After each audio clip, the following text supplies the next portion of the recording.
un pequeño espacio para que ustedes hagan sus consultas, presenten algún caso, algún cuestionamiento que tengan, que esté relacionado con el curso que vamos a presentar. Muy bien, les hago esta salvedad porque a veces me hacen consultas como psicóloga y yo no puedo dejar de responderles y a veces un poquitín como que nos vamos desviando del curso. Entonces, cualquier duda o consulta que tengan que esté orientada a lo que estamos estudiando, perfecto. Si es que tuvieran otra consulta, no es que no la puedan hacer, la hacen, pero ya yo trataré de responderles a medida que vayamos resolviendo la clase. ¿Parece? Muy bien. Entonces, hoy vamos a empezar este curso de psicología educativa. Es un placer iniciar este viajecito por 2 semanas. Y es importante entender que la psicología se encuentra en el corazón de cualquier proceso de enseñanza, ¿verdad? Y sobre todo, esta disciplina nos va a permitir que se haga efectivo el aprendizaje. Entonces, yo les quiero consultar, ¿por qué estamos aquí? ¿Por qué están aquí ustedes? ¿Qué los ha traído a esta clase? Vamos interactuando un poquito para poder conocer, ¿sí? ¿Qué los trajo a clase? ¿Por qué están aquí? Está. Buenos días, María Eduarda. Buenos días, Arelis, Vero, Mildred. ¿Qué los trajo aquí? A ver, cuéntenme. ¿Por qué estamos aquí?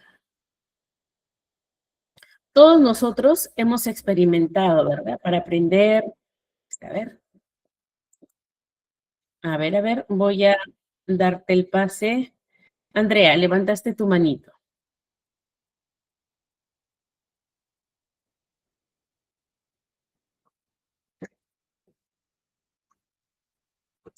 A ver qué dicen. Para reforzar conocimientos. Hola, Jenny. Andrea, levantaste tu manito. No sé si lo hiciste para opinar. ¿Sí? Perfecto. Puedes abrir tu micrófono. Mientras los demás van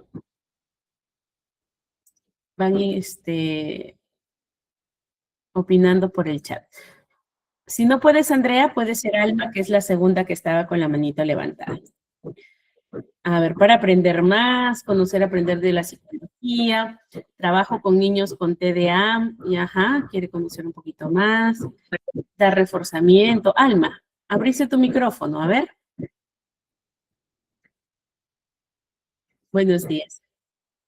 Buen día para todos y un gusto estar aquí en este curso. Y bueno, yo me inscribí porque estoy a punto de abrir un preescolar. Entonces, psicóloga, soy pedagoga y tengo la maestría en educación. Tengo también unos diplomados en tanatología, pero sí quiero, siempre estarme empapando para ser mejor para los alumnos. Ya que sí he visto mucha carencia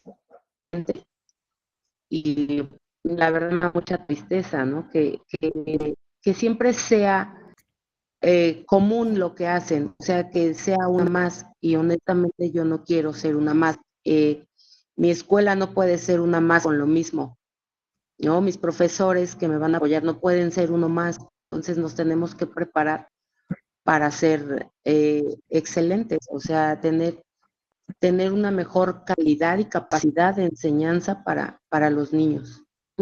Muy bien, Alma, gracias. Qué bonito tu motivación, ¿no? El hecho de mejorar, porque si nosotros crecemos, aprendemos más, ¿no? Entendemos mejor, eso va a contribuir a que los chicos también se sientan más atendidos, que el aprendizaje sea aún más eficaz, ¿verdad? Qué bonito, qué buenas palabras, Alma, gracias. También los demás que están comentando, los motiva el hecho de poder crecer, complementar conocimientos. En verdad que me están poniendo la valla muy alta, espero poder cumplirla. Muy bien. Miren, todos nosotros hemos experimentado la educación, ya sea algunos de ustedes son docentes, como escribo por allí, o están trabajando, enseñando, reforzando a niños. Todos hemos experimentado la educación, ¿no? Algunos como estudiantes, muchos de nosotros como estudiantes, otros como docentes. Pero se han puesto a pensar ustedes por qué es que algunas estrategias funcionan como un grupo y funcionan de maravilla, como que el trabajo se da solo, estás allí nada más para reforzar, es como el ideal, ¿no? De lo que nosotros queremos de estudiantes. Pero estas mismas estrategias de repente lo implementan con otros chicos y no funcionan, ¿no? Y fallan. ¿Por qué se han puesto a pensar en esto? ¿Por qué esto varía? O quizás se han pensado o han cuestionado por qué un estudiante de repente llega un día muy motivado y engancha y participa y resuelve y al otro día ese chico cambió completamente o esa chica cambió completamente y la motivación desapareció de un día para otro? ¿Sí? ¿Han cuestionado alguna vez eso? ¿Se han preguntado? Sí, Mildred. Mildred, abre tu micrófono.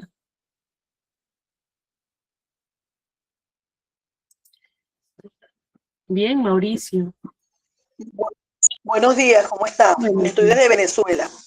Sí, Bienvenido. respecto a esa pregunta que usted está haciendo, sí uno le llama la atención, pero ¿qué puede suceder? Recordemos que ellos vienen de familias y que cada familia tiene su propio proceso y que pueden pasar cosas en ese alumno antes de llegar a clase y nosotros debemos estar preparados para saber qué es lo que está pasando. Cada cabeza, como dice el dicho aquí, es un mundo. Entonces, si nosotros como docentes no estamos en capacidad de poder adaptar nuestra enseñanza a las necesidades de ellos, podemos realmente nosotros lesionarlos. Realmente es enseñar con amor, atender sus necesidades, aunque es difícil cuando se tiene muchos alumnos, ¿no? Pero a la medida que uno los va conociendo, uno puede entender que cada uno es un ser que puede tener problemas en su casa, puede tener problemas en mi caso yo enseño religión. Entonces muchos de ellos llegan ya de su liceo con una carga, primero son de casa, luego entraron al liceo y vienen con otra carga. O sea, inmediatamente cuando llegan a mi clase yo me puedo dar cuenta el estado de ánimo que traen. Muchas veces me tomo unos minutos antes para ver qué es lo que está pasando. Yo quiere conversar lo que está pasando, entonces si quiere que lo conversemos en privado, se converse en privado, si lo quiere compartir con el grupo, ahí trabajamos todo, ¿no? Y eso ha funcionado, pero sin embargo a veces no es fácil. Es cierto. Muchas gracias, Mildred. Has dado justo en el punto que iba a tocar.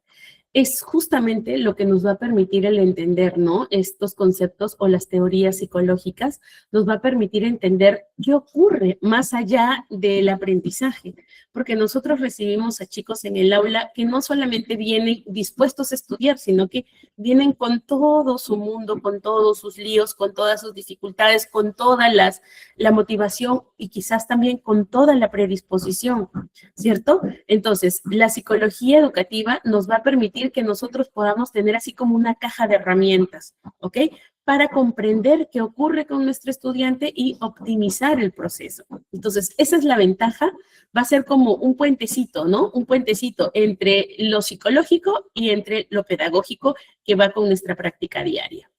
Entonces, hoy justamente vamos a trabajar estos objetivos, ¿no?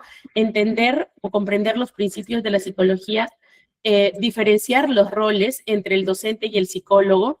Y si bien es cierto, mucho de lo que decías, Mildred, ¿no? Hay materias en las que se prestan, por ejemplo, para darnos esos espacios de escucha, que son muy importantes porque es allí donde tú te relacionas, ¿no? Conectas con tu estudiante. Esto también te permite que el estudiante tú lo puedas conocer porque sabes qué está pasando en su mundo.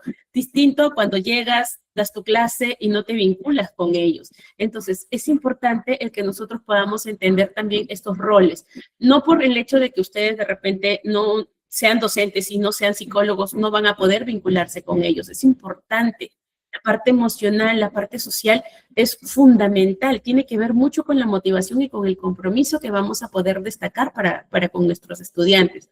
Entonces, hay que comprender eso. Y también esta sesión, el objetivo es que podamos analizar estos factores de enseñanza, ¿verdad? Que podamos analizar estos factores de enseñanza y aprendizaje. Entonces, hoy vamos a ver un poquito de qué se trata la psicología educativa, ¿ya? De qué se trata la psicología educativa y vamos a ir entendiendo también, ¿no? Como es un eje fundamental la psicología educativa, entonces es importante que nosotros entendamos cómo es que el alumno aprende, cómo es que nosotros aprendemos, porque no solamente en el contexto escolar se da esto del aprendizaje, el aprendizaje es a todo nivel, solo que como estamos, digamos así, en contexto escolar, lo llamamos alumno, pero todos nosotros aprendemos y es importante entender eso. Hay muchos que, por ejemplo, aprenden visualmente, otros son muy kinestésicos, muy de hacer, otros de repente les gustan que les cuenten como historias, como relatos, otros son de muy aprendizaje individual y luego enseñan porque refuerzan lo aprendido, ¿no? Entonces tienen muchas formas de aprender. No es que exclusivamente uno aprende con un método, sino que depende también del tema. ¿Ya? Depende también del contenido que nosotros necesitamos aprender. Entonces, lo fundamental es entender, ¿ya? Lo fundamental es entender, voy a pasar por aquí, acá, ¿qué es la psicología educativa? ¿Cuál es el fundamento que tiene? Muy bien, entonces, la psicología educativa es definitivamente psicología, pero es una ramita de la psicología, ¿ok? Que está, digamos así, cohesionada con principios de la pedagogía. Entonces, esta disciplina estudia específicamente los procesos de enseñanza y aprendizaje. Va a considerar las características del estudiante, también las características del docente, del contexto en el que se desarrolla la enseñanza, tanto las características como de contextuales del alumno como del docente, ¿no? Y también va a haber la interacción entre estas personas que están involucradas en la escuela. Entonces, va a estudiar estas interacciones dentro del entorno escolar. ¿Cuál es el propósito? ¿Ya? ¿Cuál es el propósito que tiene acá? El propósito que tiene la psicología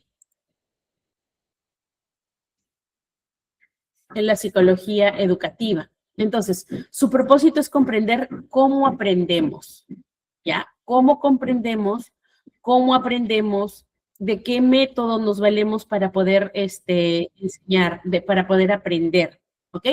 Y al entender cómo es que aprendemos, esto nos va a ayudar a potenciar la forma en cómo nosotros enseñamos, ¿ok? Entonces, nos va a permitir, ¿no? Resolver dificultades académicas, dificultades conductuales que encontramos en el aula. Por acá Ali dice, todos nuestros niños aprenden, no todos aprenden de la misma forma y su entorno y lo que sucede día a día influye en su forma de aprender. Sí, por eso es que hablamos de factores contextuales, ¿no? El contexto, esos factores contextuales influyen en su conducta. Entonces, el aprendizaje también es de resolver no solamente las dificultades académicas que son propias del proceso de aprendizaje, sino también de estas conductuales y emocionales que van a influir también. ¿Listo? Entonces, lo que se busca, ¿no? El interés es este proceso de cambio comportamental. Recuerden, todo aprendizaje genera un cambio. Cuando uno aprendió algo, genera un cambio. ¿Listo? Entonces, ese es el interés de la psicología educativa. Es el que definamos o el que entendamos, comprendamos cómo es que se da el aprendizaje, cuáles son estos procesos, esos procesos, cómo los vamos a usar nosotros para diseñar herramientas y estrategias que nos permitan hacer más eficaz el aprendizaje y que esto implique un cambio en el discente, ¿no? Que implique un cambio en el que está aprendiendo esta nueva información.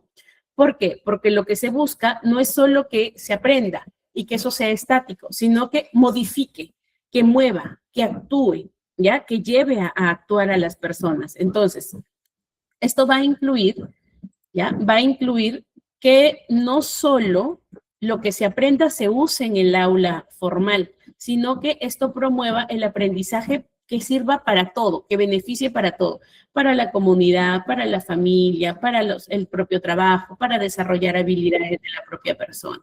¿Listo? Entonces, en base a esto, en base a lo que es el propósito de la psicología educativa, el alcance y el objeto de estudio, ¿ok? Es primero el enfocarse en el que aprende. ¿Cómo así en el que aprende? En el que aprende, ¿quién es el que aprende? En este caso, en la escuela, el estudiante, ¿cierto? Entonces, el objetivo de estudio o el objeto de estudio es el entender cómo es que el estudiante aprende. Yo debo comprender cómo funciona esta mente del alumno, ¿ok? Cómo funcionan sus procesos de aprendizaje.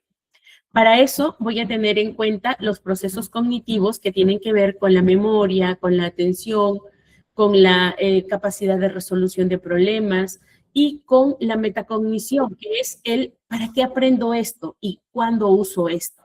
¿Ok? Entonces, esos son los procesos cognitivos. También tiene que ver con estas etapas de desarrollo, porque el aprendizaje no es que yo voy a forzar a que aprenda algo que todavía madurativamente no está predispuesto a aprender. Entonces, otro de los procesos que debo tener en cuenta del que aprende es esto, su desarrollo, ¿no? ¿En qué etapa está? Aquí les pongo como referencia a Piaget, ya que Piaget es constructivista y dice, pues, ¿no? Las personas, según su teoría, ¿no? De acuerdo a las edades, de acuerdo a los márgenes, la persona está, digamos, posibilitada para desarrollar cierta habilidad. Eso no implica que no hayan excepciones a las reglas, pero es en muy poca, digamos, en muy poca prevalencia, ¿no? Sin embargo, es importante entender cómo es que estas etapas o cómo es que ese desarrollo va también a marcar el aprendizaje. ¿Okay? Luego, el otro factor que debo tener en cuenta es la motivación, que tiene que ver con estos impulsos, con esta energía que mueve al alumno. ¿Qué lo mueve? ¿Qué factores intrínsecos lo mueven? Y también qué factores extrínsecos lo mueven. Factores intrínsecos, el querer surgir, el querer de repente mejorar en las condiciones en las que está viviendo y sabe que la educación o el aprendizaje es uno de los caminos para poder surgir. De repente, porque en casa, los padres le ofrecen algún tipo de beneficio, eso sería un factor extrínseco, ¿no? Que impulsa al alumno a estudiar, a motivarse, a estar comprometido. Y otro de los factores que debemos tomar en cuenta son estas diferencias individuales. ¿A qué nos referimos con las diferencias individuales? Aclaro, no solamente las diferencias tienen que ver con las personas o con los estudiantes que tienen dificultades, sino también con todas las personas. ¿Por qué? Porque todos nosotros aprendemos distinto. ¿Listo? Todos aprendemos distinto. Entonces, no es que yo vaya a aprender o que yo sea igual a todos, ¿ya? Varían en los ritmos de aprendizaje. Varía, por ejemplo, en digamos así como la habilidad desarrollada. Puede ser que mi atención esté desarrollada, pero puede que tenga otros chicos o otros compañeros en los que su atención pues supera la mía o su capacidad de memoria supera la mía. Entonces, estas son las diferencias individuales que van a influir en el cómo se aprende, ritmos de aprendizaje, estilos cognitivos, y también estas necesidades educativas especiales, ¿no? Que ya tiene que ver más que todo con los trastornos o las condiciones, ¿ok? Carlos, levantaste tu manito. ¿Deseas opinar? Buenos días, docente. No se escucha mucho. Levanta un poquito la voz, por favor. Buenos días, docente. Más que opinar, quería hacer una consulta, sobre todo en términos. ¿Cómo se le llama, por ejemplo, a un estudiante que tiene, o estudiantes, un grupo de estudiantes que tiene una condición, por ejemplo, de TDAH? ¿Son niños o niños, sobre todo, con necesidades especiales, o cómo se les está denominando hoy en día? Diferencias individuales. El TDAH, el TDAH no es una discapacidad, tampoco es una necesidad educativa especial, es una diferencia individual. ¿Por qué? Por ejemplo, el TDAH tiene varios factores que pueden estar involucrados. Pueden ser, por ejemplo, dificultades atencionales, pueden ser dificultades de impulsividad, o puede ser de repente la hiperactividad, ¿no? Tiene varios factores que están influenciados, perdón. La mayoría de personas piensa, ¿no? Ya, Teresa, un ratito. La mayoría de personas piensa que ser inatento es malo, pero recuerden que la atención es una función que se entrena, ¿ok? Es una función que se entrena desde que nosotros nacemos. Entonces, si esta función, función o este proceso cognitivo, más que función es proceso, no se ha desarrollado adecuadamente, o de repente hay estos factores externos como accesos a pantallas a temprana edad, poca estimulación del lenguaje, de repente eso implica un retraso en el desarrollo evolutivo, en el desarrollo normal del niño. Entonces, esto invalida o esto impide que la atención se desarrolle adecuadamente. Y si no hay atención, no hay aprendizaje. ¿Ok? Tiene que ver con el desarrollo neuropsicológico del niño, con el desarrollo madurativo.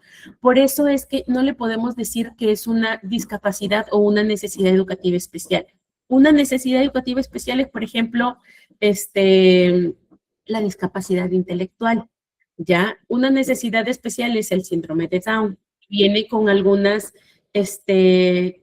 algunas comorbilidades, ¿no? O con algunas condiciones adicionales. Otro puede ser, por ejemplo, necesidad educativa especial, si es, por ejemplo, el trastorno del espectro autista, ¿no? Entonces, son distintas terminologías que me parece que dentro de la clase lo vamos a trabajar también, no hoy, dentro de las siguientes clases, pero gracias por la pregunta, ha sido muy, muy puntual y sobre todo porque nos permite esclarecer estas ideas, ¿no? Todos nosotros tenemos diferencias individuales. Las diferencias individuales tienen que ver, por ejemplo, con los factores culturales, con los factores económicos, con los motivacionales, de repente también con estas habilidades que se requieren para el aprendizaje, la atención, la memoria, el lenguaje, ¿no? Entonces, tienen que ver estos factores. Por ahí me decían, ¿cuáles son los factores intrínsecos? Estos. ¿Cómo está desarrollada mi capacidad atencional, mi lenguaje, cómo está desarrollado, ¿no? Un niño, por ejemplo, que tiene 6 años y su lenguaje es deficiente o está muy por debajo de lo que se espera, entonces difícilmente va a poder comunicarse, difícilmente va a poder participar y eso impide que el aprendizaje se dé a un buen ritmo.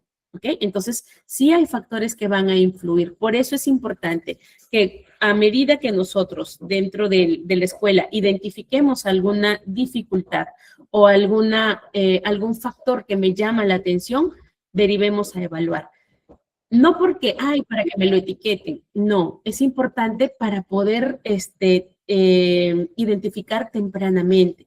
Cuando se identifica de manera temprana, puedes intervenir de manera temprana y va a ser así bien cortito la brecha que va a haber entre el grupo etario, entre sus compañeros y de repente el niño que tiene esta dificultad, ¿no? Entonces, eso es importante, el cambiar esta mirada de etiqueta, de que me lo van a juzgar o de decir TDAH y uy, es un problema. No, porque el TDAH no es un problema. De hecho, yo hasta me atrevería a decir que todos nosotros sufrimos de TDAH, porque en algún momento hemos sido extremadamente curiosos, extremadamente inatentos, olvidadizos, impulsivos, porque eso se va aprendiendo. Son habilidades que se van desarrollando. Tú desarrollas la atención, desarrollas la conducta prosocial, desarrollas, por ejemplo, la impulsividad, ¿no? Desarrollas, pero hay casos en los que sí es una condición, ¿no? Por ejemplo, la hiperactividad no es que el chico sea movido, la hiperactividad se ve distinto, ese es hiperquinésico, pero la hiperactividad es distinta a la hiperquinesia. Entonces, eso es lo que nosotros debemos tener en cuenta cuando pensemos o cuando escuchemos acerca de esta etiqueta, ¿ya? Yo les voy a emitir ahorita mi juicio personal sobre los diagnósticos y las etiquetas. Los diagnósticos para mí son ayudas para saber, o para como que los agrupas para saber cuáles son las dificultades que tiene la persona o el niño en este caso, pero no para definir cómo va a ser ese niño, ni para tampoco justificar el comportamiento del niño. ¿Ok? Entonces, los diagnósticos, si nosotros los vemos así, como esto de que te permite entender qué pasa en este tipo de trastornos o en este tipo de condiciones, entonces te permite que tomes esa información y sepas cómo trabajar con él. Pero si tú tomas este diagnóstico como una etiqueta de decir, él es grosero o él golpea a sus amigos porque es TDAH, o sea, lo tomo para justificar. No, mi hijito sale mal en la escuela porque, mira, ¿sabes qué? Tiene discapacidad intelectual y mejor ya que ni vaya al colegio. ¿Por qué ocurre eso? Entonces, yo allí lo estoy tomando como justificante, no como no como conocimiento que me permita ayudarlo, sino como justificante y me conformo, ya no hago más. Entonces, esas son las diferencias, ese es un poco el paradigma que debemos ir rompiendo para entender el cómo aprenden y qué necesitan nosotros, qué necesitamos nosotros hacer para ayudarles a aprender aún con estas diferencias que tiene el estudiante. ¿Muy bien? Ahora, en la práctica está bien difícil, dirían mis chicos por acá, está yuca. ¿Por qué? Porque no solo tenemos un estudiante, son a veces 3 alumnos que están dentro del aula que tienen estas dificultades y es un maestro para 30, 35 alumnos. Entonces, a veces sí se dificulta el trabajo, pero no es que no se pueda hacer, ¿ok? Y ahorita voy a pasar a esto del entorno. Justo esto permite, ¿no? Para que nosotros entendamos cómo funciona esto del aprender, no solamente es en el que aprende, en el que tengo que fijarme, sino también en el entorno, es decir, en la situación educativa. El entorno va a tomar en cuenta al docente, va a tomar en cuenta lo que se enseña, el diseño, el currículo, toma en cuenta también el ambiente, el clima escolar, ¿no? La cultura que tiene la institución y también los factores socioemocionales. Miren cuán importante es esto. El docente, si el docente de repente no tiene esta predisposición, puede tener conocimiento, pero no tiene predisposición. Puede tener predisposición, pero no tener conocimiento. Puede que ambos estén bien o ambos estén mal, ¿ok? Pero si yo tengo a un chico de repente que tiene necesidades educativas especiales, con un docente que no tiene la disposición de enseñar a un niño con dificultades, entonces, ¿va a poder este chico aprender? No, ¿verdad? No va a poder aprender. Porque el entorno está fallando. De repente, la maestra está predispuesta, tiene por ahí poquito conocimiento, pero le pone ganas, pero el currículo, el diseño no se adapta a las necesidades del estudiante. ¿Va a poder aprender el estudiante? Tampoco. ¿Ven? No les... Ajá, entonces, más que creo yo, más que del que aprende, es del entorno, cómo nosotros propiciamos. Muy bien, voy al tercer supuesto. Los docentes están, pero empiladísimos, están con todas las ganas de querer, se han capacitado, ¿no? El currículo ya se han capacitado en DUA y están por ahí haciendo sus adaptaciones, cambian sus planes de estudios, los padres están apoyando, porque ese es otro factor. Pero de repente, la escuela tiene otra forma de ver esto, ¿no? Es como la ley en el Perú obliga, ¿ok? A que las escuelas abran sus puertas a niños que tengan necesidades educativas especiales de cierta, digamos así, de leve, ¿ok? De leve. Cuando ya es moderado o cuando ya es, cuando ya es moderado, entonces van a escuelas especiales, ¿ok? Van a escuelas básicas especiales, son específicas para la dificultad que pueda tener el estudiante. Entonces, pero de repente esta escuela lo hace porque está obligada por ley, pero no adecua ambientes, no permite al profesor de repente hacer por inclusión, no permite al maestro de repente hacer por ahí las adaptaciones, ¿no? No tiene especialistas que puedan orientar. Entonces, eso dificulta el aprendizaje. O de repente por allí hay casos de bullying, de acoso, y la escuela los oculta, los niega, Entonces, eso también influye, tiene que ver con el clima escolar, ¿ok? Es todo. Es todo, todo tiene que estar bien para que pueda ayudarles. Y de repente, si no está bien en todo, el 75% de lo que influye dentro de la enseñanza para el aprendizaje tiene que estar funcionando bien. ¿Ok? De repente nos encontramos con los 3 primeros puntos acá, excelentes, y el último, el factor socioemocional o sociofamiliar, ¿no? De repente el niño está en estado de negligencia, ¿no? Los padres van, lo matriculan y no se aparecen hasta la clausura. Ese es abandono, es negligencia. Pero de repente el chiquito está bien empeñado, está muy bien orientado, tiene meta, tienen objetivo así claro de salir bien. Entonces, puede ser que no le genere o no le perjudique. Pero de repente es un estudiante que aún necesita acompañamiento, que necesita mucho reforzamiento en casa y no los tiene. O que de repente en la familia se está pasando por dificultades económicas o dificultades de interacción, de relaciones, y eso también afecta el rendimiento académico, ¿no? Entonces, todo eso, aunque los adultos querramos pensar que no, que los problemas no llegan a los chicos, que no llegan a los estudiantes, digo yo, aunque nosotros querramos pensar eso, pero en realidad sí llega, ¿no? Justo hace unos días escribía un artículo y decía, ¿qué hay de estos chicos que no dan problemas? En realidad no dan problemas y está bien, o nosotros los adultos queremos pensar que realmente porque es callado, hace todo, no da problema y está bien. Entonces, eso es lo que debemos tener en cuenta, ¿ya? El alcance tiene que ver con quién va a aprender y con el entorno, con quién va a enseñar. ¿Listo? Ah, sí, Mildred, hay muchas escuelas así, pero al menos aquí en Perú, creo que ya hay muchas unidades descentralizadas de gestión educativa, ya UGLs, han pactado o han quedado en 35 alumnos, ¿ok? 35 alumnos. Hay algunas escuelas que ya tienen sus topes, ¿no? Tienen, digamos así, sus límites, pero cuando se excede, sí, he visto aulas de hasta 40 alumnos y sobre todo 40, pero no todos son así homogéneos, ¿no? Están muy dispares, ¿no? Muy dispares. Por ejemplo, mi hermana es docente y justo hace un ratito me platicaba una experiencia. A mí me gusta que me cuenten porque luego yo las uso también como ejemplos, ¿no? De un niño que ha desaprobado muchos cursos y la madre le decía que le bajara, o sea, que le pasara en algunos para que el niño no repitiera el año, ¿no? Y decía, mira cómo es que en realidad no vemos el problema, ¿no?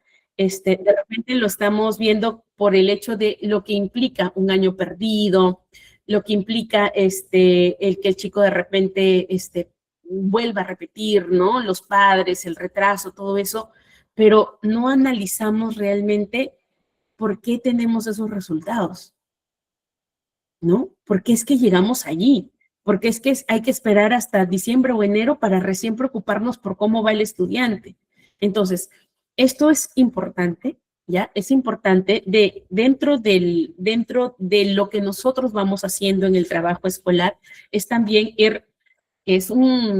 imagínense, cargar con 40 almas en el aula con sus problemas y encima tratar o tener que lidiar con los padres, ¿no? Porque justamente es esto, ves chicos que están abandonados de repente, que los padres nunca los conoces, no se aparecen, no aportan, fastidian ni ayudan, ni fastidian más que ayudan, entonces tienes que lidiar con eso también, ¿no?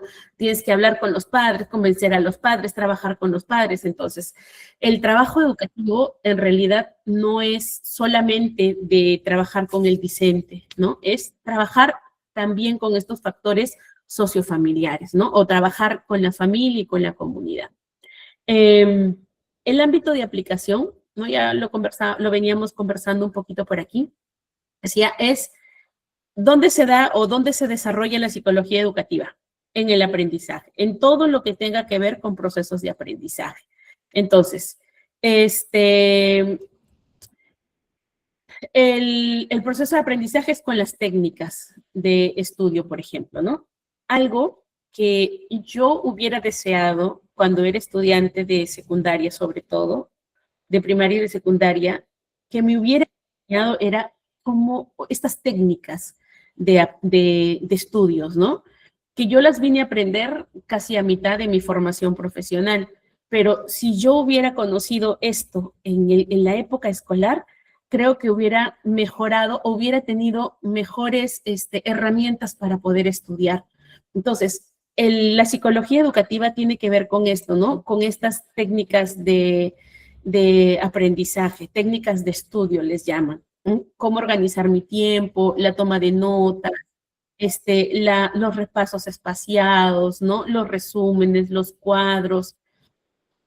También tiene que ver con esta detección temprana de dificultades, ¿no? Lo que les comentaba hace un ratito. Entonces, si ustedes están alerta y ven que algo no va bien en un estudiante, que es algo, por ejemplo, básico, ¿no? Cuando inicia el año escolar, se suelen tomar unas pruebas, como unas pruebas de ubicación, para ver con qué destrezas entre el niño y también ir evaluando cómo es el progreso. Entonces, estos tamizajes, le digo yo, estas pruebas de inicio, ayudan a que nosotros podamos detectar estas dificultades de manera temprana. Y eso implica que las adaptaciones curriculares o que las intervenciones clínicas en este estudiante se puedan hacer a tiempo y que cuando llegue a la escuela, pues ya no sea esta transición muy de golpe, ¿no? Sino que podamos ir ayudándole a que el estudiante llegue a su potencial, que cumpla, que llegue de acuerdo a los factores que le permiten, ¿no?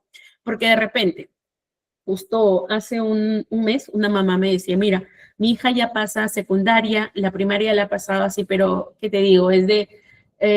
Estudia el día anterior y para el siguiente día ya se olvidó y era como que hemos estado allí, y ya entra secundaria, chicos, un micrófono, por favor, ya entra secundaria y tengo este miedo, ¿no? De cómo ya no voy a estar allí todo el día, yo no voy a estar pendiente de las cosas que tienen en la escuela.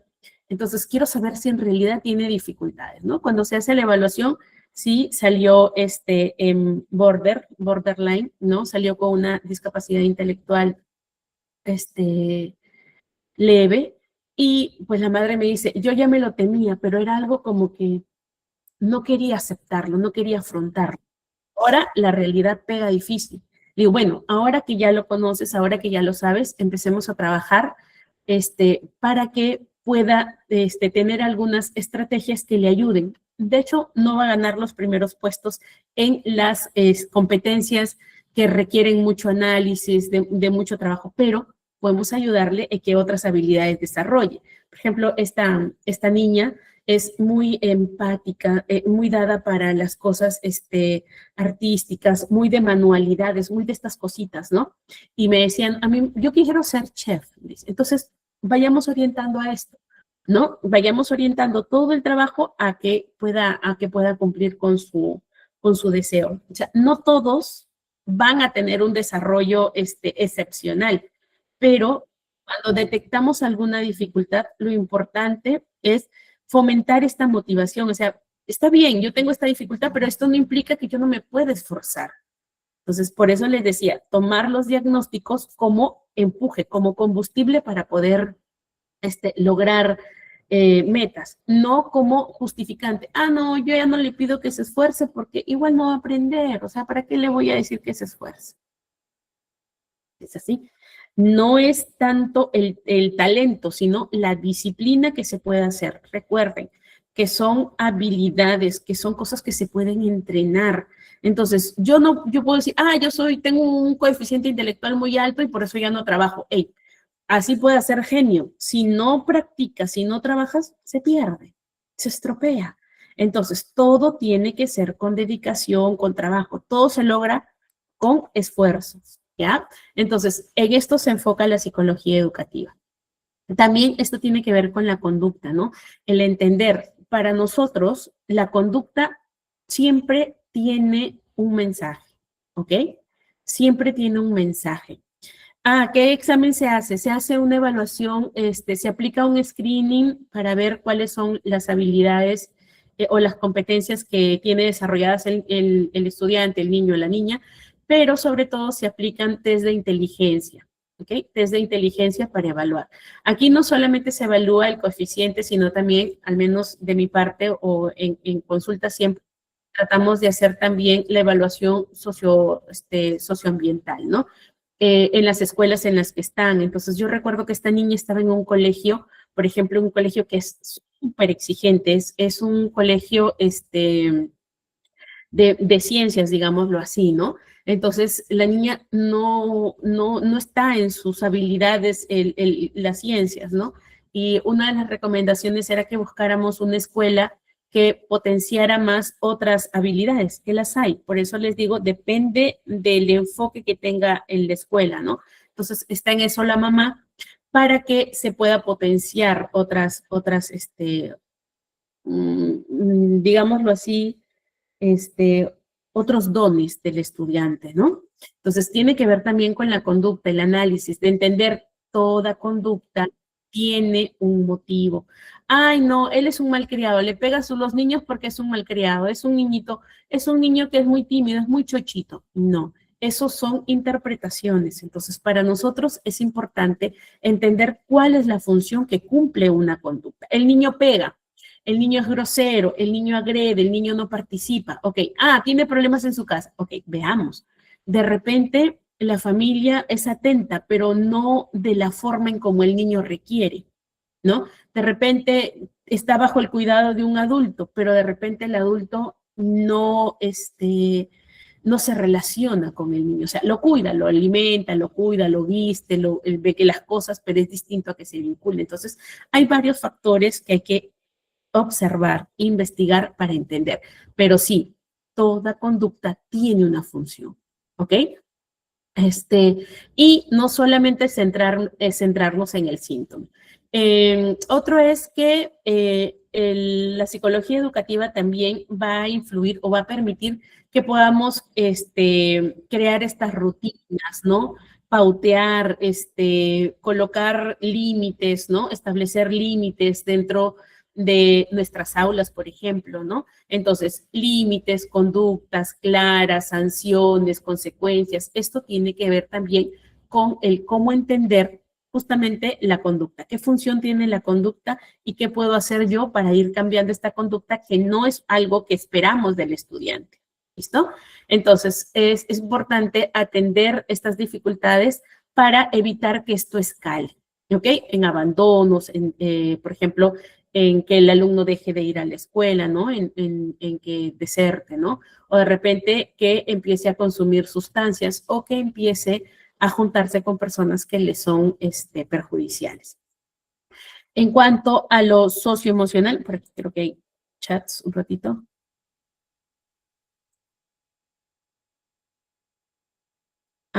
Liz, ¿a qué te refieres con qué especialidad lo llevaría?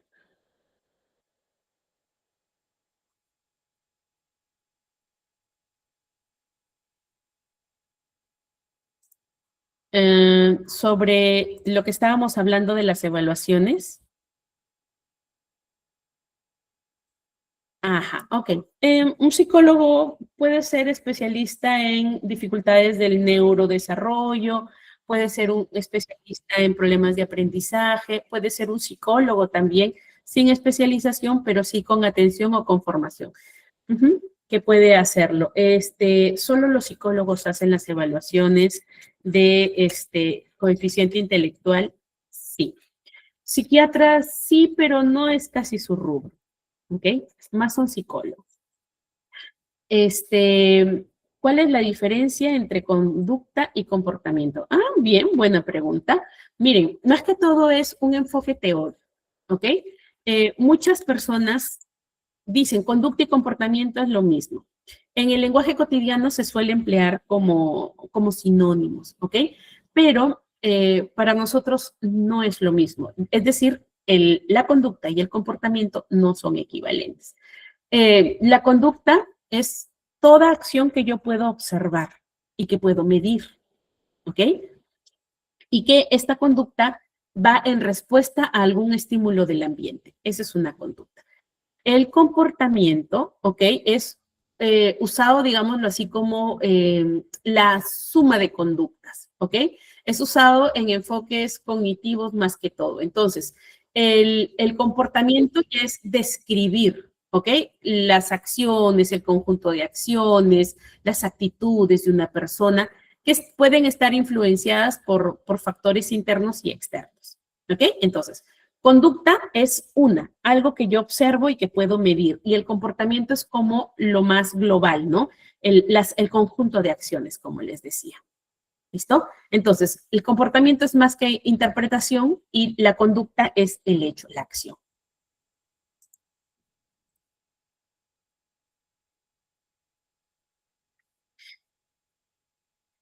¿No comprendes bien de qué?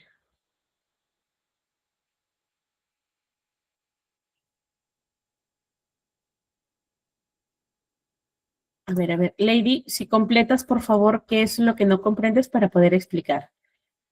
Neomar, no te preocupes. De aquí que terminamos la clase, nuestro coordinador nos va a dar nuevamente alcances acerca de cómo son nuestros procesos de certificación. Sí hay que hacer un pago. Las clases son totalmente gratuitas, pero para tener el certificado se hace un pago. ¿Listo? Ya una vez que terminemos la clase, unos minutitos antes para que puedan resolver sus dudas. ¿Quieres un ejemplo de lo que es comportamiento? A ver.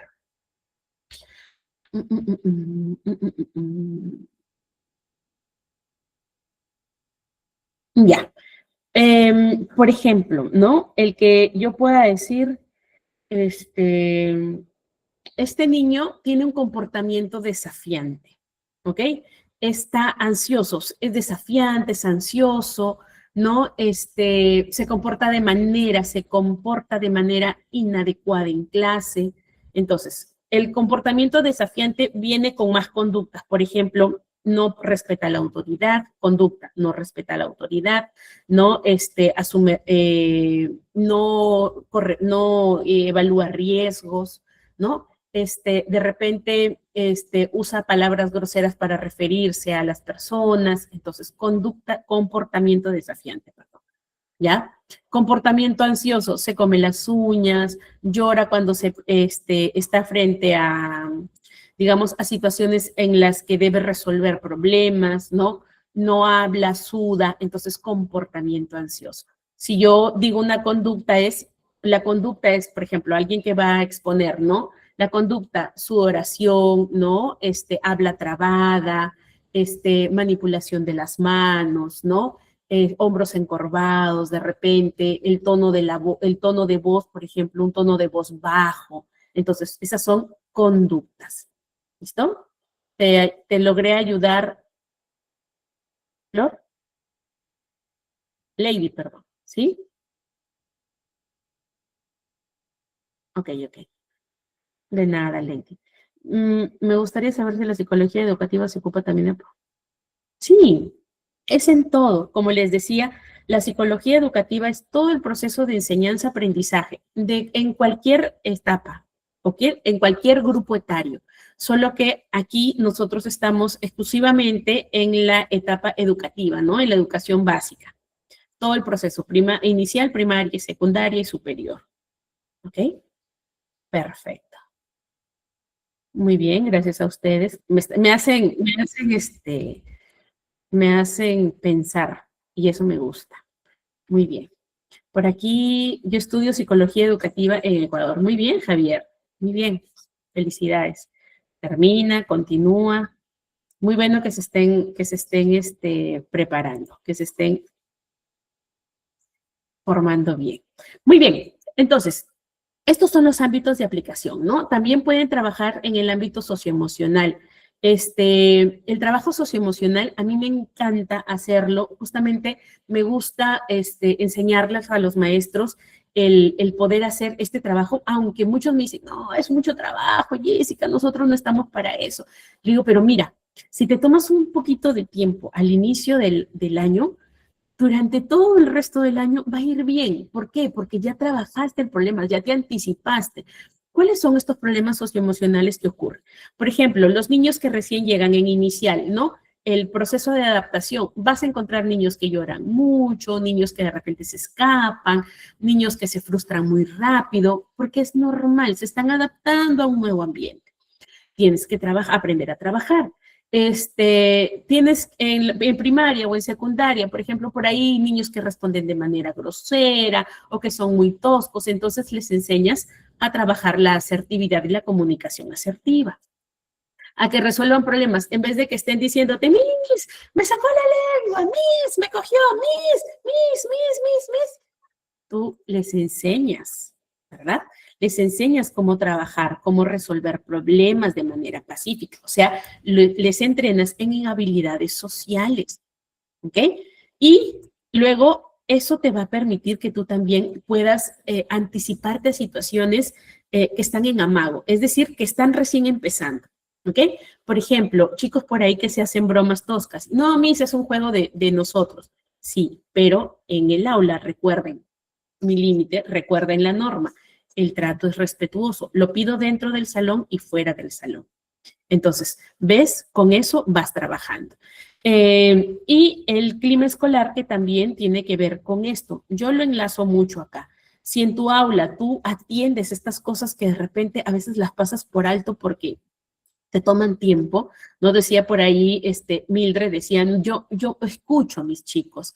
Entonces, yo enseño religión, imagino que en la educación secundaria, y escucho a mis chicos, me doy este espacio. Es que ahí está el conectar, es allí donde los logras enseñar, es allí donde tú logras, darles parte de tu ejemplo, ¿no? De tu experiencia, porque ellos van a trabajar también o van a aprender también en base a la experiencia.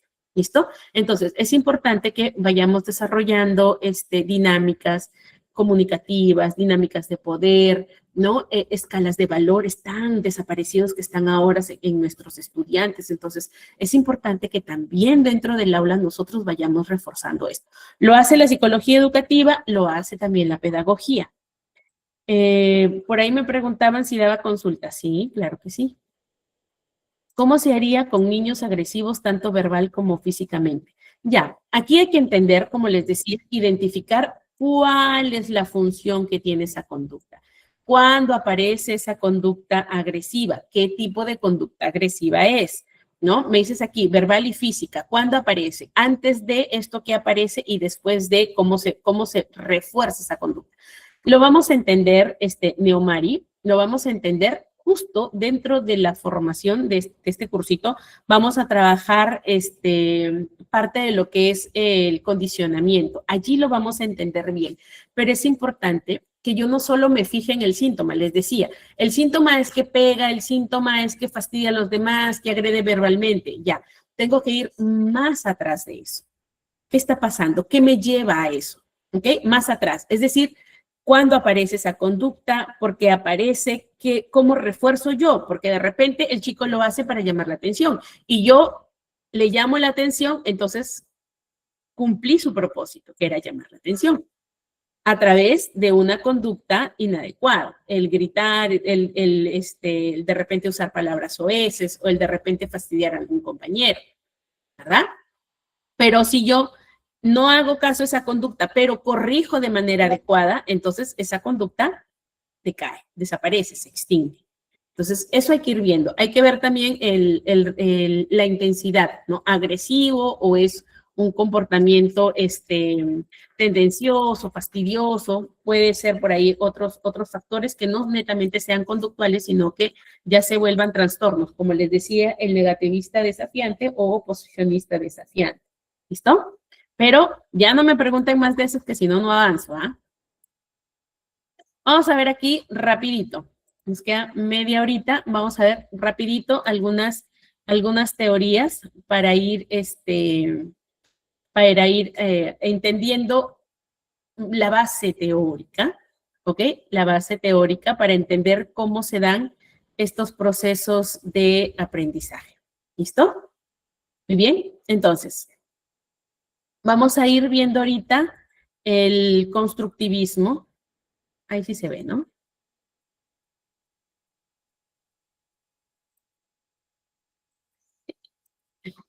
Ya.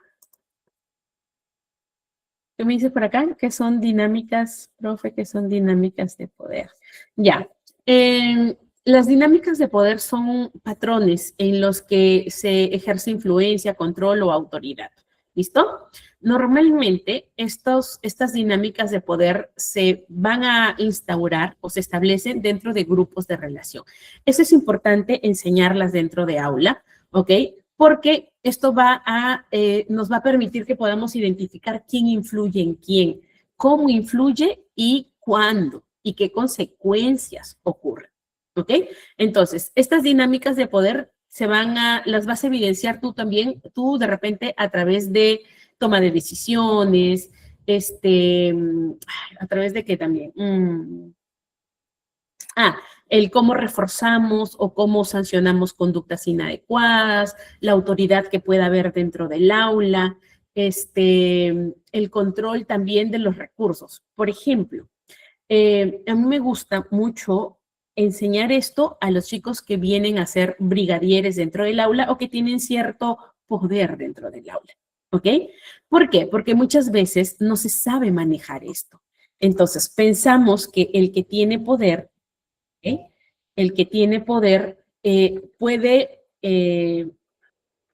minimizar o va a tener mayor influencia en otro, ¿listo? Entonces, estas dinámicas de poder es bueno que las entiendan los estudiantes desde temprana edad, porque así van a identificar en realidad cuándo son manipulados y cuándo son influenciados, ¿ya? Cuándo es que en realidad está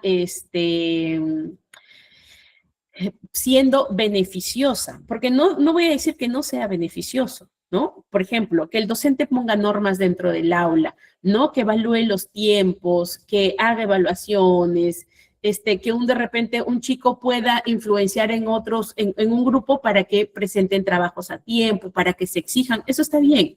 Pero también estas dinámicas de poder se vuelven disfuncionales cuando ejercen miedo o cuando, les voy a poner este ejemplo para que lo entiendan. Imagínense un chico, ¿no? Un alumno dentro del aula que se burla de otro. Supongamos, yo soy de la que se burla, ¿no? Y viene, no sé, Arnold y me dice, oye, hoy, me dice así. Uso a Arnold porque es el coordinador. Entonces yo lo miro así y no le hago caso. De repente vamos en el recreo y Arnold me pone el piecito y me deja caer. Y dice, es broma. Y yo, ok, es broma. Le voy pasando. En el aula me comienza a fastidiar, entonces eso ya no es broma, ya no es juego, es hostigamiento. Pero ¿qué pasa si yo no conozco de estas dinámicas de poder, no conozco, ¿ok? No conozco de este conflicto, no logro entender que en realidad eso no es juego, sino es violencia y que lo que está haciendo la otra persona es acoso. Entonces, eso es importante de que se identifique, no es juego. Allí es importante el enseñarles cuando las cosas en realidad son perjudiciales, cuando esta dinámica de poder coacciona, influye o perjudica a las personas. Entonces, Arnold me molesta y hay otro compañerito que ve que me molesta y es gracioso y otros niñitos empiezan a reírse cuando me dice oy, oy, oy.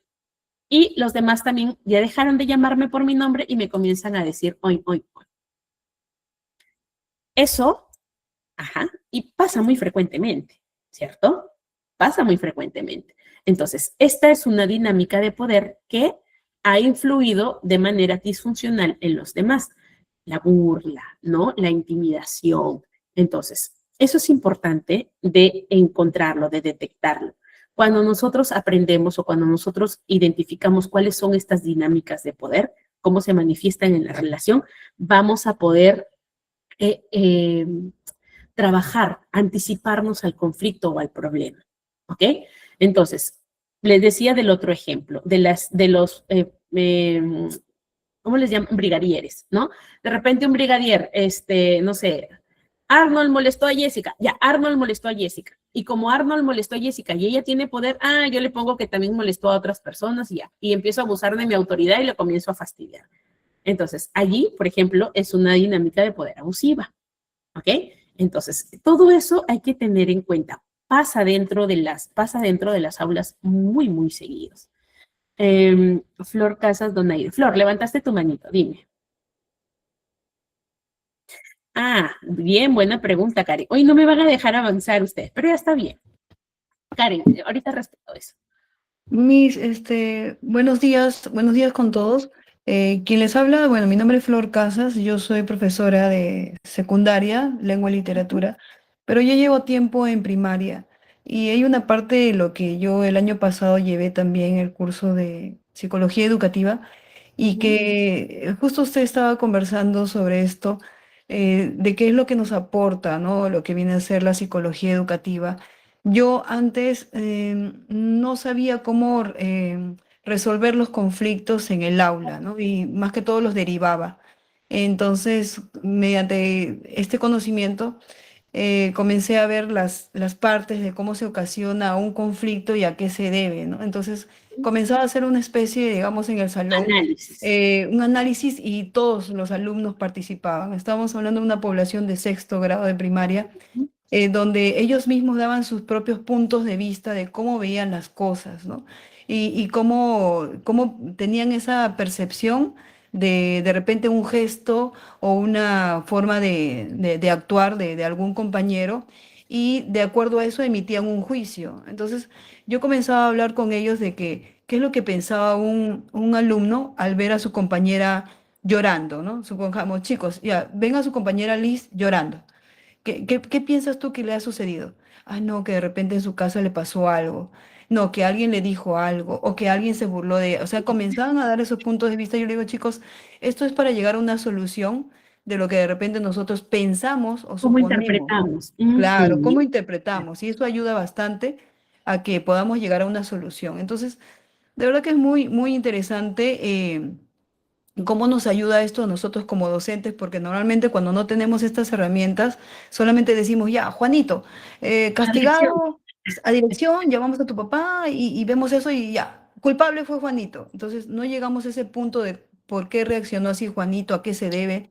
De repente lo molestaron y reaccionó así y no supo cómo llegar a una solución. Entonces, es muy bueno, de verdad, que estas herramientas nos ayuden a nosotros como docentes y a los que están en la parte de lo que es servicio social, ¿no? Psicología, tengan este tipo de ayuda. La verdad que sí, muy agradecida. Ahorita es muy gratificante la clase también. Gracias, Flor. Gracias. Gracias por la experiencia también. Ven qué importante es justamente cuando nosotros como adultos logramos entender esto, nos facilita o nos abre así, nos amplía la perspectiva en realidad de cómo manejar una situación problema. Distinto es que tú digas, señor, su hijo se está portando mal, se escapa del aula, a que tú identifiques por qué se escapa del aula, ¿no? Y tú digas, ah, ok, este niño se aburre, o de repente hay algún jueguito que le gusta, o de repente cuando lo gritan otro compañero, o no le ceden lo que él desea, el niño se escapa. Pregunto, señor, padre de familia, mamá o papito, Juan, cuando está en casa y de repente no obtiene algo, ¿él tiende a esconderse? Sí, fíjese qué pasa así, se pelea con su hermanito y no le dan el juego y se mete debajo de la mesa o se va a su cuarto o anda por ahí escondidito. Ok, entonces su conducta es de huida. Es lo mismo que hace en la escuela, pero yo lo estoy observando, yo lo estoy interpretando como que él se escapa del aula porque no quiere estar allí. Pero miren cuán importante es entender que esa conducta, o sea, a tratar de investigar por qué se da esa conducta. La conducta que nosotros vemos es un síntoma. Hay que ir hacia atrás, hacia atrás, hacia atrás para entender por qué ocurre. Ah, mi Miss es gritona, me dicen así los chicos, ¿no? Mi Miss me reta mucho, me grita. A ver, veamos. ¿Cuándo es que grita? Ah, cuando nosotros estamos haciendo mucho ruido. Y antes de eso, les ha pedido de repente por ahí que guarden silencio o les dio la pauta de que trabaje, que pueden hacer ruido, pero que sea medido, que estén atentos al entorno, sí. Entonces, grita porque grita o porque intenta llamar la atención de ustedes. Sí, eso. De mala manera, claro, de mala manera. Hay muchas otras estrategias que nos sirven, pero esa es la más rápida, ¿no? Pero entender qué ocurre o entender por qué se da esto, ¿ok? Ahorita, Rosalba, espera un ratito. Ahorita respondo eso. Entender cómo va esto nos permite que nosotros podamos anticiparnos a situaciones, problemas. Que en realidad el trabajo en la educación no es tanto armar la clase, no es tanto el dictar o enseñar, porque en realidad es algo que nosotros hacemos repetitivamente y ya como que fluye nada más. Es justamente el tener que lidiar con estas cosas de la vinculación, ¿no? De lo socioemocional, con todo lo que viene, con toda la carga que viene tu estudiante a clase. Entonces, eso es. Por eso es importante, ¿ya? Por eso es importante que nosotros entendamos un poco de cómo funciona. No es que la psicología solo sea para psicólogos, ¿ah? Por si acaso, la psicología es para todos. Cuando nosotros logramos entender cómo son estos procesos, no es que tú eres el sabiendo y ya puedes resolver todo, sino que tienes otra forma de mirar la situación. ¿Ok? Muy bien, último espacio para comentar y luego respondo lo que me están preguntando aquí de cómo influye el docente dentro del aula. ¿Ok? A ver, Andrea.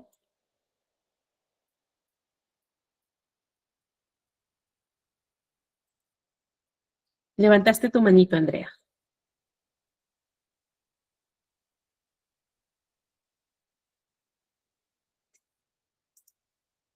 ¿No? Ok. Entonces sigo. Miren, por acá alguien me preguntó cómo influye el poder del maestro en el miedo de los alumnos. Les cuento. Más que, le voy a contar la experiencia y luego les explico a ver si es que ustedes la captan. Muy bien. Ya me voy a saltar todo lo que son las teorías porque ya como que las venimos conversando. Hace un par de años, más o menos un año y medio, recibo en consulta a un niño que había perdido a su papá en un accidente de tránsito. ¿Okay? El niño estaba en 5º grado, iba bien hasta mitad de años en la escuela, pero de pronto el niño ya no quería ir al colegio, estaba muy de mal humor casi todo el día. Cuando le decían algo que lo había hecho mal o la mamá le pedía que repita, el niño contestaba de manera airada, estaba ofuscado, o sea, los cambios emocionales eran así, de bipolar, me decía su mamá, ¿no? Entonces, cuando hablo con el niño, hacemos la indagación y todo, me cuenta que la maestra le había dicho que saliera a la pizarra a resolver un ejercicio y él no había podido hacerlo y la maestra se burló del niño y los demás compañeros se rieron. ¿Ok? Esto que parece cosa de cotidiana, que alguien te echa por ahí una broma y se burla, ¿no? Al niño le impactó tanto que quería dejar el colegio. ¿Ok? Miren el poder que tiene ese docente. ¿Fue ese poder o esa figura de poder, fue positiva? O sea, esa figura de poder ayudó, fue funcional o fue disfuncional. Funcional es cuando favorece, disfuncional es cuando perjudica.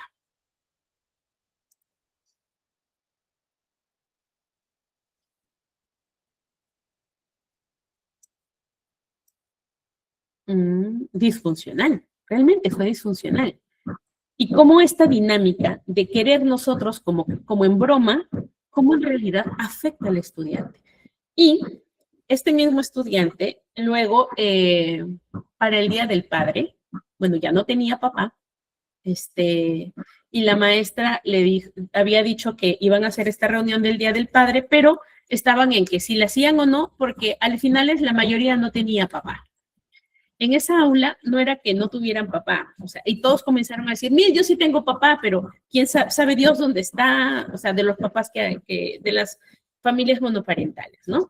Y este niño dijo, yo no tengo papá, no porque mi papá se fue, mi papá se murió, ¿no? Y todos se reían y este niño fue otro comentario que le dolió, ¿no? Fue ese que pasó en determinado momento, pero luego la broma y luego nuevamente iban a hacer un taller en los que iban a participar los padres y habían muchas mamás y decían que llevaran a los papás porque ya habían muchas mamás que iban a participar y querían hombres.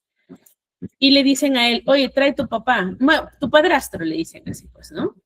Y el niño, nuevamente, fueron varios factores que influyeron en esto. Y la maestra, lejos de ayudar, dijo, trae tu papá, pero si tu papá ya se murió, a tu padrastro será. Así. Les digo así porque conversé con la maestra y la maestra me dijo, sí, yo he dicho de esa forma, pero la verdad es que no pensé en que realmente esto iba a calar tanto en el niño. Entonces, miren cómo está esta figura de poder, ¿no? Esta intimidación, estos comentarios que son sutiles, ¿no? Que son estas relaciones de pasivo-agresivas, ¿no?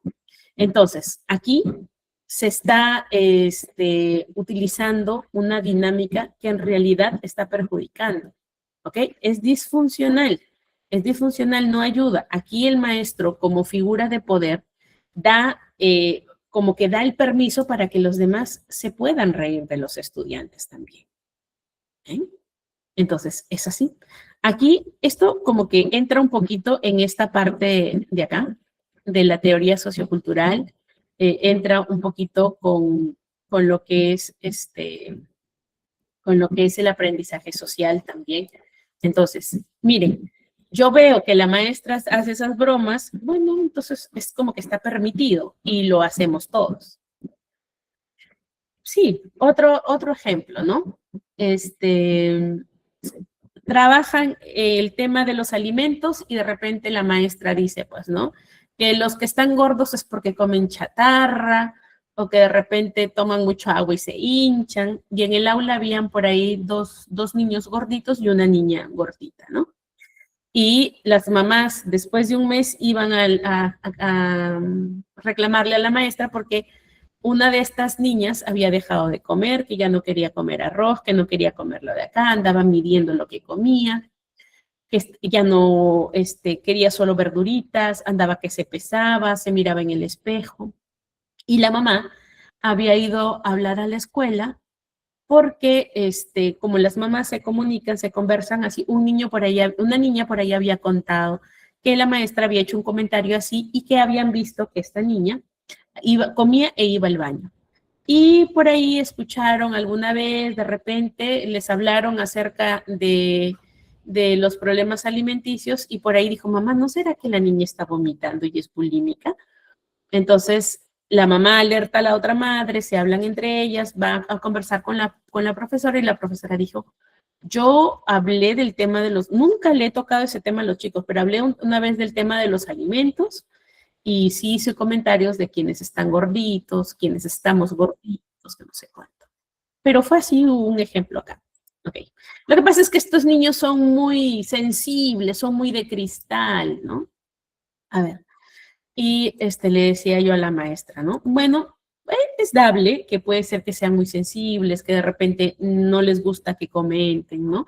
Hay otras personas que pueden ser adultos, por ejemplo, si a mí me hablan así de que como, yo me río porque ¿qué les interesa a ellos? Yo soy como soy, y si quiero estoy gordita, y si quiero estoy flaquita, me puedo defender. Le comentaba yo a la maestra. Pero son niños que no tienen estas habilidades de afrontamiento. ¿Qué pasa si a usted le hiciéramos un comentario indirecto y usted, oye, yo estoy en esa realidad, o sea, me lo están diciendo a mí, pensaría que es dirigido el comentario. Ah, es probable, sí, pero mi intención no ha sido eso. Ok, entonces aquí es lo que hay que entender. Que no es que a veces las cosas las hagamos con mala hazaña, ¿no? No hay que pensar que se hace adrede, sino que a veces estos comentarios pueden calar tan profundo en la mente de un niño que puede perjudicar la forma en cómo este niño se va vinculando, ¿no? Entonces, ¿qué debemos hacer? Aclarar normas, aclarar conceptos, aclarar ideas, ¿no? Ser más respetuoso de repente en los ejemplos que nosotros vamos a poner. Entonces, sí es importante que nosotros tengamos en cuenta eso. Estas teorías, que ya no nos va a alcanzar el tiempo de explicar, pero que no se preocupen. En los siguientes temas que vamos a trabajar, vamos a ir abordando estas teorías. Esto es para que ustedes tengan así como que una repasadita, ¿ya? Y luego vamos profundizando en estas teorías. Pero es importante que nosotros tengamos en cuenta ¿ya? Miremos bien cómo vamos a trabajar, cómo vamos a atender. O sea, el enseñar no es solo que yo considere estas pautas pedagógicas o estas estrategias pedagógicas, sino también el saber, de entender cuánto va a calar, cómo va a calar. Hay algo que justo leía últimamente de esta brecha de edad, ¿no? Generacional, decía. Entonces, ¿quiénes son los maestros que enseñan? Ya no hay baby boomers, pero tenemos generación por ahí, maestros que ya son mayorcitos, otros muy jovencitos. Entonces, miren esta brecha generacional con los niños de ahora. Entonces, eso es importante. El docente tiene que saltar esas brechas generacionales, tiene que estar en boga de lo que consume el niño actualmente, tiene que saber entender qué es lo que hablan, de qué se hablan, ¿no? Saber prestar atención. Entonces, sí, ahorita, no te preocupes, ahorita la respondo. Estaba respondiendo, Rosalba, la atención, la anterior pregunta, ¿no? Que me hacían sobre cómo influye el maestro como figura de miedo, ¿no? Entonces, voy aquí. Esto, lo que estaba comentándoles, era como algo que de repente no es con la intención. Pero, ¿qué pasa con este maestro que genera miedo? ¿No? Que dice, por ejemplo, lo he escuchado yo muy, muy frecuente, en niños pequeñitos. Te voy a poner pañal. Mejor te voy a mandar al aula de los más pequeñitos. Ya, te grabo. Ahorita vamos a enseñarle a mamita cómo te estás portando. Esa es una figura de poder que genera miedo. De repente el maestro lo hace con la intención de que el niño tome acción y espabile como que y haga o obedezca la pauta que le estamos dando. Pero en realidad lo que está generando aquí es utilizar, o lo que está buscando aquí es utilizar como control, como una estrategia de control, el miedo o el ser amenazante, ¿no? El ridiculizar también. Entonces, ahí hay que tener en cuenta. ¿Listo?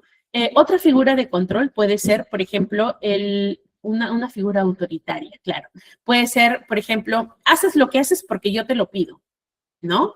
O no quiero escuchar tus argumentos. Tú simplemente lo hiciste mal, copiaste, ¿no? O de repente hacer comparaciones, ¿no? Exponerlo públicamente cuando fracasa algo, como el caso del niño que les comenté, ¿no? Que este niño quería dejar completamente la escuela.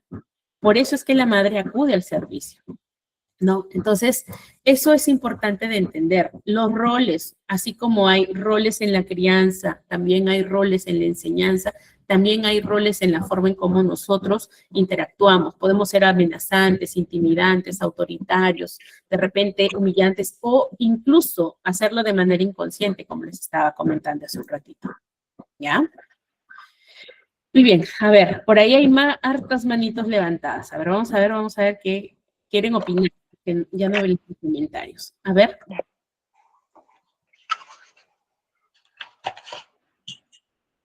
Liz, te estamos escuchando masticar algo. ¿Alguien que desee comentar? Tiene la manita levantada.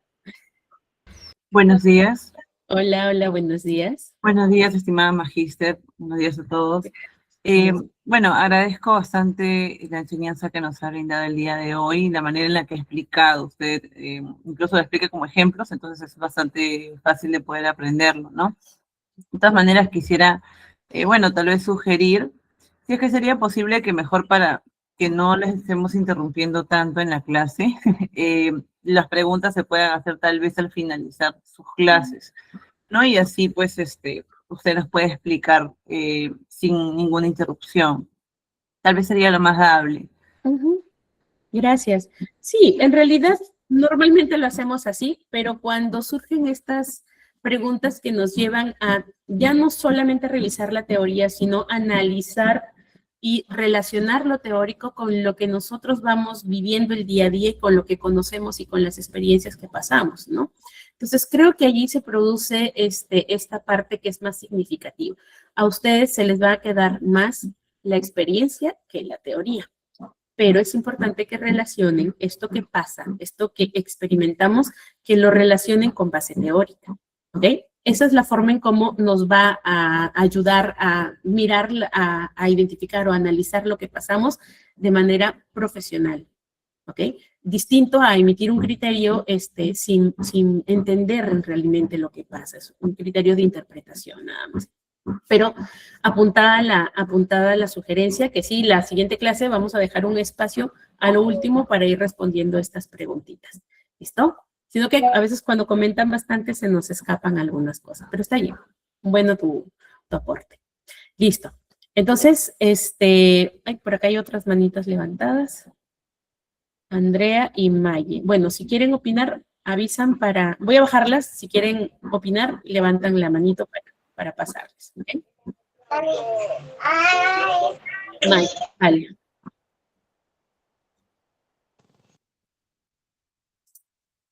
Buenos días. Hola, hola. Buenos días. Buenos días. Sí, me va a disculpar, Inés, un poco tarde. Siempre quiero estar ahí, estoy en el trabajo y me estoy dando un tiempo. Me interesa mucho. Me comento que soy del área de salud, pero diversas, no solamente soy de una profesión, soy varias. Y incluyo el área de educación porque he visto en el aula de mi niña justamente y tuve que estudiar para ayudar a mi hija en ciertos puntos, el área de psicología y el área de educación justamente. Y cuando uno quiere mejorar, aportar, ayudar y veo lo que está en el entorno, y para sintetizar todo esto para mí parte de la cabeza. En la cabeza es la administración. Está súper bien, la felicito por el tema. En realidad felicito a todo el grupo de ITEC porque hay unos temas que si uno se pone, son tan interesantes, tan influyentes. Entonces, lo que me voy es a la cabeza cuando digo maestros, profesores, auxiliares, todo lo que incluye un sistema educativo que yo paro prácticamente, a veces piensan que ni trabajo, paro una institución viendo, observando, es para mí la cabeza, es una buena administración, voy a dirección. Para llegar a dirección es porque he visto que no hay solución ni con maestros ni con auxiliares. Para llegar a ese punto yo tengo que ver, analizar, ver, porque deberían de solucionarlo internamente. Y está todos los puntos que usted menciona. Entonces, no sé si usted es licenciada en educación y más áreas, no lo sé. Yo creo que sí, ¿no? Sí es, pero no sé cuántas áreas más, pero es muy interesante. Todo lo que aporta es cierto, he visto. Y cuando un niño se comporta mal o hay diferentes conductas, en el aula de mi niña hay 28 niños que dicen y etiquetan de diferentes formas. Hay un niño especial, niños de inclusión, niños con TDAH, niños que los padres no quieren decir las enfermedades, sino que los niños entre sí conversan, que se crea problemas, se crean muchos casos, niños que parecen tranquilos y no lo son.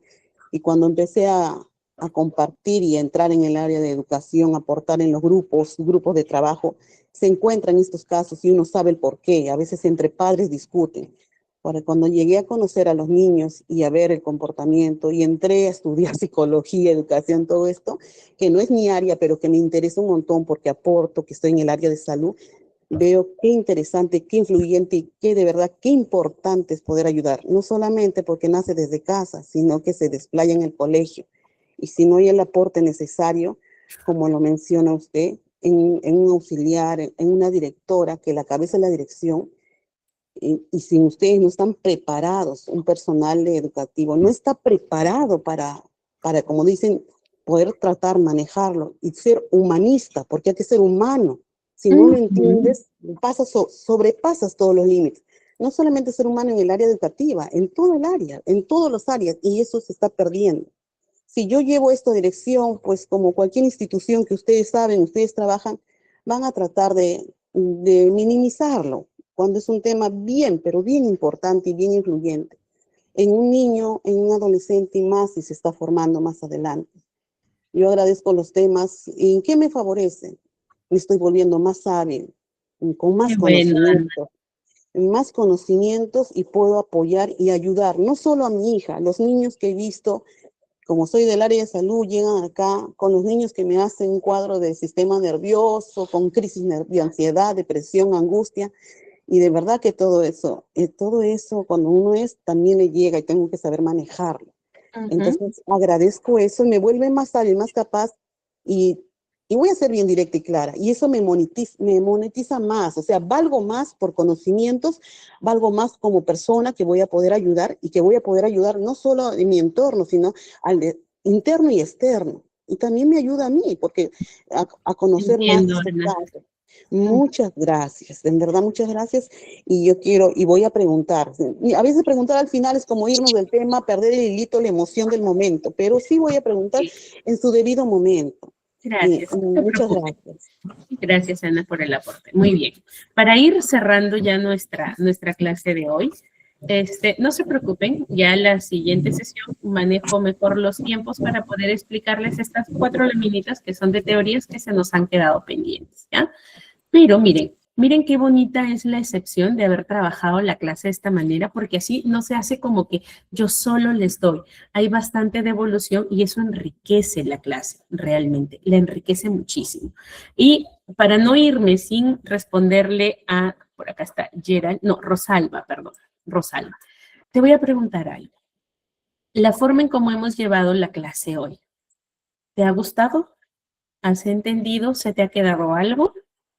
¿No? Me preguntabas, ¿cómo influye la figura del docente cuando enseña, cuando explica, ¿no? Cuando trata bien a los estudiantes.